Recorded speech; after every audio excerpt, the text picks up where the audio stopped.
Thanks, Aaron. So here at the 5 Alert desk, a former Kansas public school teacher is making history as the state's first transgender lawmaker. Democrat Stephanie Byers beat Republican Cindy Howerton Tuesday night. She'll represent the 86th district in the Kansas legislature. Now that covers parts of South Wichita. Byers said she plans to push for Medicaid expansion once in Topeka. Thank you, Kelly. 9:35. We're continuing our campaign 2020 coverage now. Obviously, so much to break down and discuss when it comes to the big presidential race. That's for sure. That's the understatement of the day. We are joined now by Dr. Matt Harris from Park University this morning, a political science professor at the university. And Dr. Harris, thank you for joining us. First of all, Joe Biden's campaign manager just recently said that Joe Biden is on track to win this election. Donald Trump's campaign advisors, they're saying if all the legally cast ballots are counted, the president will win. Is there one campaign over the other that you think should be nervous this morning?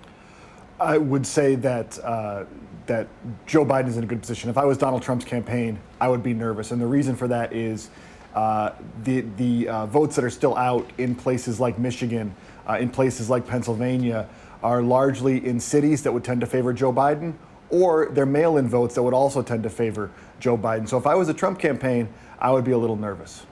All right, and Dr. Harris, breaking just moments ago, the president was tweeting, calling these surprise ballot dumps that are devastating in their percentage. This is how the process of counting ballots works, of course, though. We get the ballots. We are expecting them to be large in number and also leaning blue. What does this tell you about his feeling this morning? Should it be a surprise, or is there any legitimacy to the president's tweet?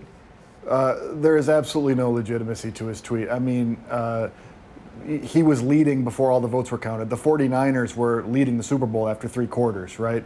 You have to wait until the process is finished, till all the votes are counted, till all the points are scored. And we knew, in part because President Trump was discouraging his supporters from voting by mail because he brought up non-existent claims of fraud in vote by mail, that his supporters weren't going to vote by mail. And so those votes that are coming in later were going to be largely Democratic. And overnight, the president also falsely claimed that he won. What is the fallout from him saying that and saying that he might take this to the Supreme Court? Does it set it up for people to not trust the results?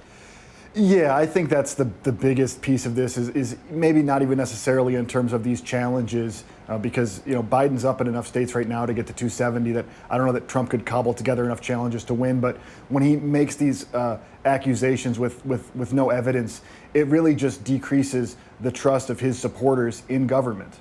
Now, you say that you would be very comfortable if you were Joe Biden right now, that you think that he is sitting in a less nerve-wracking position. However, is there a path that you see that could also do a flip, like in 2016, whenever we do actually see the president come out in a more comfortable lead? Well, if Joe Biden holds the leads that he currently has in Nevada, Arizona, Michigan, and Wisconsin, he will be the next president. So President Trump has to hope that he, finds some votes somewhere, or there are some late votes coming in a place like Nevada to help him out. Well, hopefully we'll get some answers sooner than later. Dr. Harris, we really appreciate you taking the time to be here this morning. Thank you so much. Have a good rest of your day. Right now it is